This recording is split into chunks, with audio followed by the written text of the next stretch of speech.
Second point, coordination compound. ध्यान से देखिए क्योंकि आज की क्लास में यही फर्स्ट टॉपिक ही हमको कंप्लीट करना है। और फर्स्ट टॉपिक क्या है? एक है डबल सॉल्ट और दूसरा है कोऑर्डिनेशन कंपाउंड। अब देखिए कोऑर्डिनेशन कंपाउंड क्या है। वापस से जब आप डेफिनेशन को देखिएगा तो उसने डेफिनेशन में कहा है molecular addition compounds in which individual component loses its identity. क्या कह रहा है? जब दो सिंपल सॉल्ट को आप ऐड करेंगे, the constituent ions will lose its identity, loses its identity. वो अपनी आइडेंटिटी को इस बार क्या कर देगा? खो देगा। आइडेंटिटी को इस बार क्या कर देगा? वो खो देगा। इंडिविजुअल जो आइडेंटिटी उसको खो दे देगा। इंडिविजुअल कंपोनेंट आइडेंटिटी कैसे खोता है ये आप एग्जांपल देखिएगा तो समझ में आएगा। लेकिन एक बात तो श्योर है कि अभी भी दो कंपाउंड को आप आपस में क्या कर रहे हैं? दो सॉल्ट को एडिशन कर रहे हैं। जैसे सॉल्ट, डबल सॉल्ट में भी दो सॉल्ट को पास लाए थे, पास लाए तो आपका डबल सॉल्ट का निर्माण हुआ। अभी भी आप दो सॉल्ट को पास लाएंगे, पर दिस टाइम डबल सॉल्ट नहीं बनके क्या बनेगा? कोऑर्डिनेशन कंपाउंड बनेगा। जैसे एक एग्जांपल देखिए, केसीएन। एग्जांपल देखिए,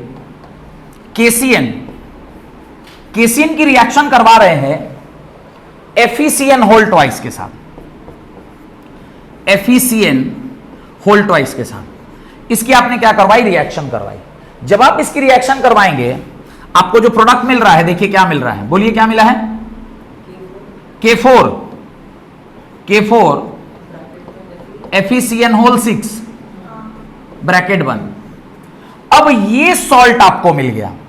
ये क्या मिला? This salt is already called as, either इसे हम कॉम्प्लेक्स सॉल्ट या इसी को कोऑर्डिनेशन कंपाउंड के नाम से जानते हैं। तो पहला कोऑर्डिनेशन कंपाउंड जो पहली बार आप अपने स्क्रीन पर देख रहे हैं वो ये है, जिसमें आप इसको पहचानेंगे कैसे? आप इसको पहचानेंगे बाय दिस ब्रैकेट। बड़ी ब्रैकेट के अंदर अगर कुछ आयन लिखा हुआ है तो इसका क्या मतलब है? इसका मतलब है कि ये कौन सा सॉल्ट है? ये कोऑर्डिनेशन सॉल्ट है या कॉम्प्लेक्स सॉल्ट है।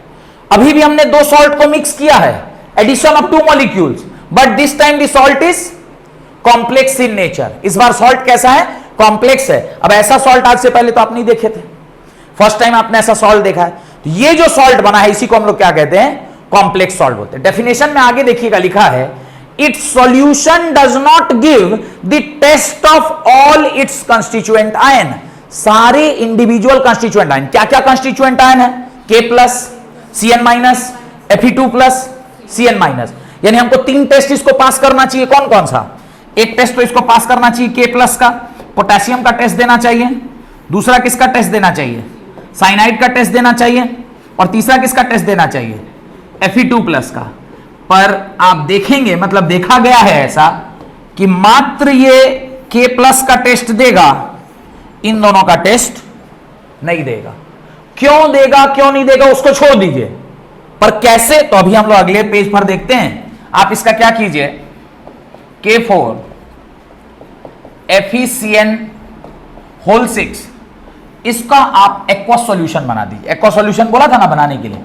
जब आप इसका एक्वा सॉल्यूशन बनाइएगा आपको क्या मिलेगा?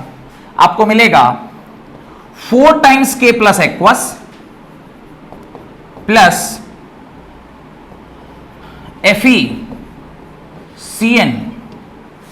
FeCN whole 6। चार्ज क्या बता रहा है ऊपर? 4 माइनस, ये एक्वस। अब ये मेरा कॉम्प्लेक्स मिला। जब कॉम्प्लेक्स मिला तो कैटायन में क्या मिला? K plus.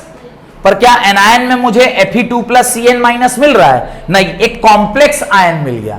और ये कॉम्प्लेक्स आयन का कोई भी प्रॉपर्टी आयरन और साइनाइड से मैच नहीं कर रहा है।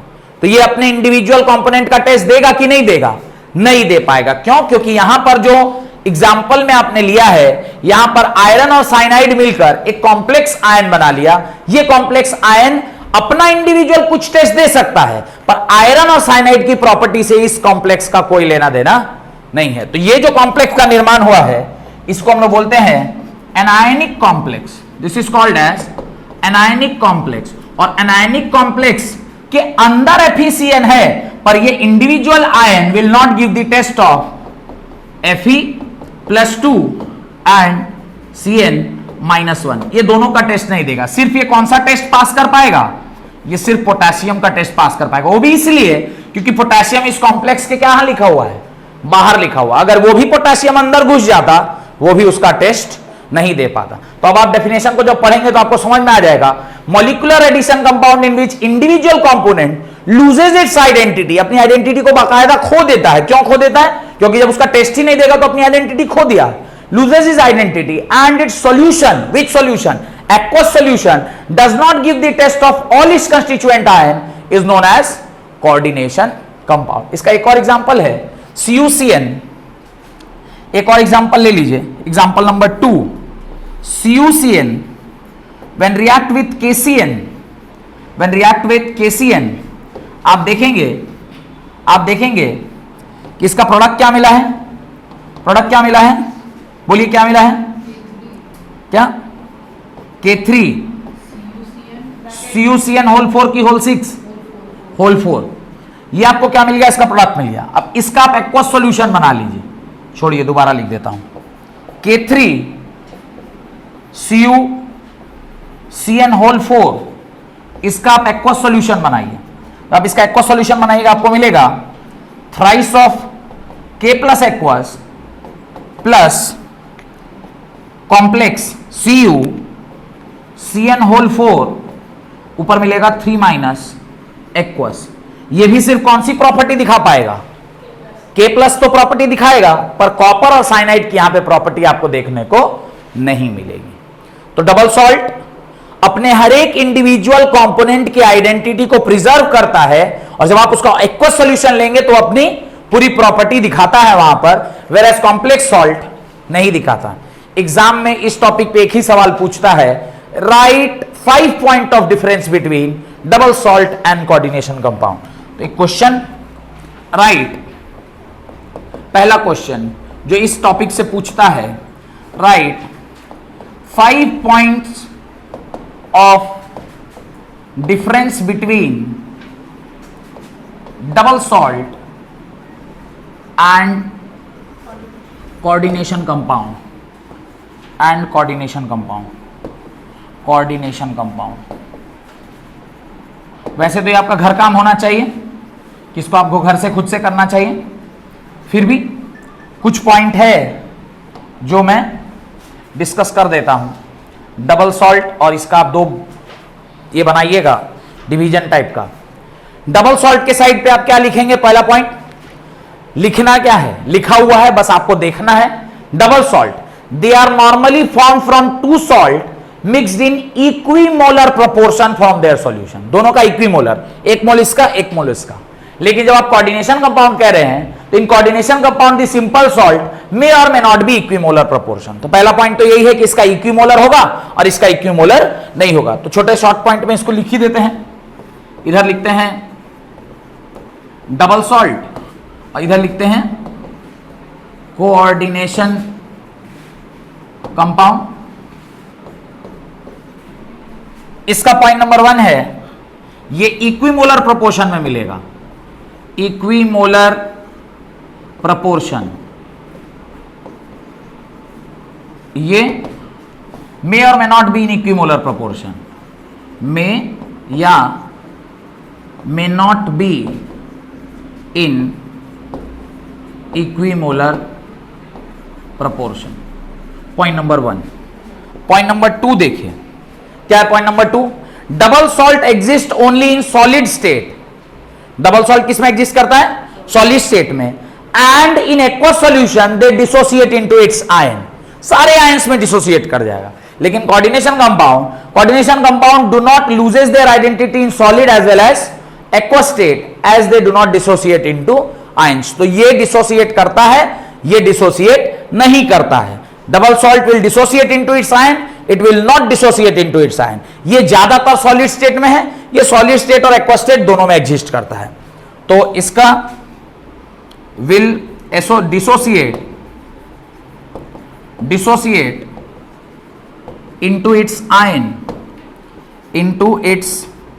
ion, ये it will not dissociate, it will not dissociate into its ions.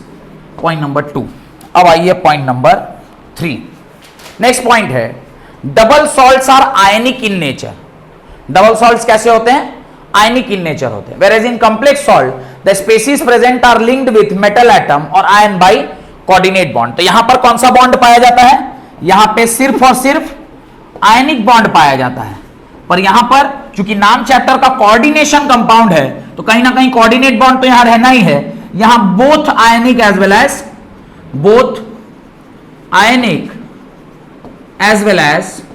Coordinate bond are present. दोनों ही टाइप के बॉन्ड यहां पे प्रेजेंट है. Point number 4. अगला पॉइंट देखिए. The double salt the metal shows their normal valency. Metal की normal valency होती है. दिखाता हूं उसका क्या मतलब है. Metal has its normal valency का मतलब है जैसे आपने लिया K2SO4, इसको डिसोसिएट किया तो आपको क्या मिला? K++ SO4 2-. लेकिन इसका नॉर्मल वैलेंसी नहीं है. Metal has two valencies. एक वैलेंसी नहीं है, दो वैलेंसीज है, माने एक से ज्यादा. कौन कौन सी? एक होती है इसकी प्राइमरी वैलेंसी, और दूसरी होती है इसकी सेकेंडरी वैलेंसी. अब क्या है उसको मैं समझाता हूं. 1 मिनट का समय दीजिए, वो भी मैं समझा देता हूं. एग्जाम्पल था अपना K4FeCN6. अब ये जो